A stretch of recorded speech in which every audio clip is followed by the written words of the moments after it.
Ever wonder why some films, even if they have hyper-fast cuts, feel laggy while other films move like a bullet, with not a single scene wasted as they move forward the plot or the characters? It is because they follow screenplay structure. Now, some of the more common screenplay structures are 12-step hero's journey and 8-point story circle. But in this video, we'll cover one such screenplay structure called Save the Cat Beat Sheet by Blake Snyder. Now, remember that you don't have to rigidly follow these screenplay structures, only in the way that will help your script when you are stuck in a writer's block or if you want to move the story forward.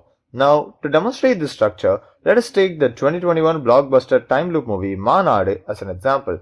Now, Maanaadu is not a film that entirely conforms to these structures, but it is a great example on how the Save the Cat beat sheet is used to simplify a complicated concept such as time loop to the common audience. Now, obviously, spoiler alert, continue only if you have watched the film. Let's look at each beat in detail. Now, Snyder says that the opening image of the film should contrast with the final image of the film to show how the protagonist has evolved across his journey. Now, in Maanaadu, the opening scene clearly establishes STR's character Abdul Khalik as a snarky NRI who is a normal, somewhat slightly selfish person just like all of us. It is best to establish the themes of the film within the first 10 minutes so that the audience are ready for what the film is about. Here, the opening text states, "Time waits for no one," and then we see a flight literally waiting for our main hero.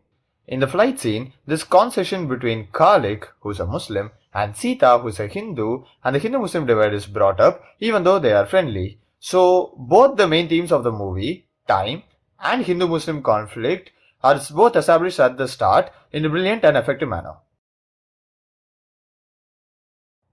This is the introduction to the hero's world, his personality, his important people such as his family and friends.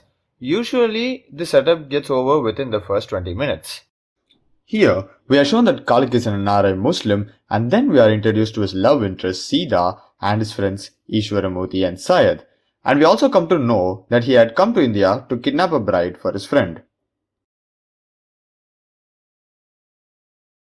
Also called as inciting incident, this is the event that disrupts the protagonist's status quo and pushes him into a new journey, a journey for which the protagonist is not quite ready to cross the threshold yet. Now, contrary to what many of you might think, the inciting incident is actually not Dhanushkodi, who is played by brilliant S.J. Surya, entering into the protagonist's life and blackmailing him to kill a CM, but rather it is when Khalik realizes that he is stuck in a time loop. That is what hooks the audience. The protagonist has doubts and is not sure whether to take on the journey ahead of him or not. Here, Khalik tries to avoid the conflict in the loop and tries to escape death, but every time he does so, he ends up at the same starting point. This is where the hero meets a metaphoric mentor who gives them a valuable advice or an insight that compels the hero to take the adventure that lies ahead of him. This is seen in the coffee shop in which Sita figuratively tells him that the gods themselves might have chosen Khalik for a mission, and the only way to break the loop is to stop that grave incident from happening in the Maanaadu. And Khalik finally decides to move from a passive spectator to an active protagonist, and the plot is finally set in motion. While the A story generally revolves around the main arc of the protagonist, the B story is usually a subplot, commonly a love story. Here, it revolves around the bond between Khalik and his friends and his blossoming romance with Sita, as both of these will become important later. This is where the film explores its potential and has a lot of fun with its premise.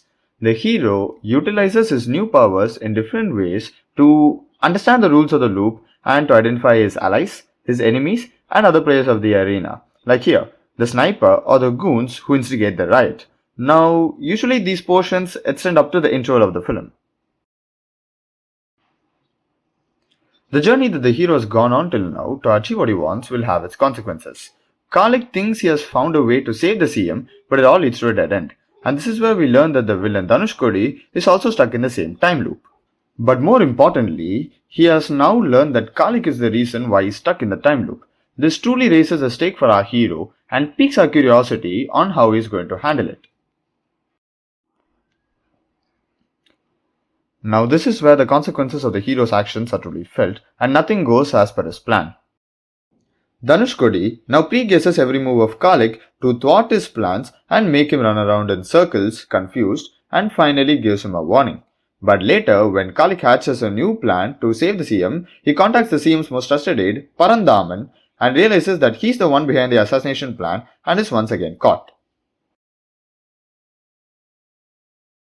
At this point in the film, the protagonist suffers a huge loss, one that shakes up his core beliefs. Dhanushkodi captures him, kills both of his friends, and makes sure there's no way for him to die again so that he can reset the day. At this point, the hero loses all hope and beliefs. Kalik gives up and pleads Dhanushkodi to reset the day one more time so that he can save his friends. But when that is refused, he truly feels lost and there is no way for him to escape. This makes us empathize with the plight of the hero. Like how there is light at the end of the tunnel, there is hope after loss. This is where the protagonist finds something useful. Kalik now realizes that Sita is conscious and that there's a pin near her. He asks her to move the pin to his side and exactly at the nick of time manages to kill himself to reset the day one more time. This is the third and final act of the film. With all the knowledge and tools he gained from Act 2, like the knowledge about the falling glass at the airport, combined with the abilities that he already had from Act 1, he uses it to fight the bad guys in one last battle. Kalik learns that Dhanushkodi knows where he starts the day from, that is, the airport, so he only has one last loop to execute his plan, or else there are no surprises left for Dhanushkodi and he will catch him when he gets down from the flight. Now this sets the stage for an explosive finale.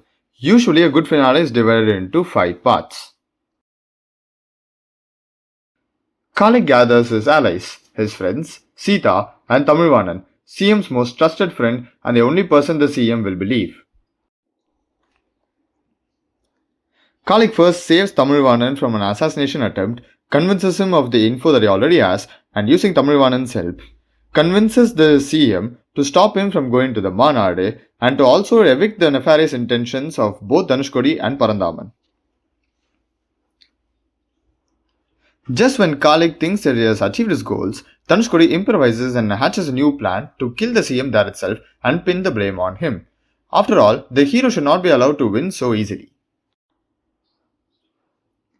This is where the protagonist rethinks everything he knows to come with a way to win their day. And as said earlier, he has to do it within this iteration itself. So for the first time, Kalik does a selfless act without thinking about himself or how he would return to his normal life. As a kind of poetic irony, Kalik has been dying through the movie with the knowledge that he will wake up again. But for the first time, he decides to sacrifice his life to save the CM, even though he is unsure whether he'll come back again or not, as if the loop is broken, he might die permanently from his wounds. When the brother of the bride he kidnapped arrives at the hospital baying for blood, Kalik bravely gets ready to face the storm. This shows how he has changed from a common man who used to run away from his problems, has now become a hero, ready to bravely face whatever life throws at him. And that is how Venkat Prabhu created an immensely satisfying journey with a unique concept like time loop and made one of the best films of the decade in the process. So the next time that you watch a film that you like, think about its screenplay structure and look for whether it follows the Save the Cat beat sheet.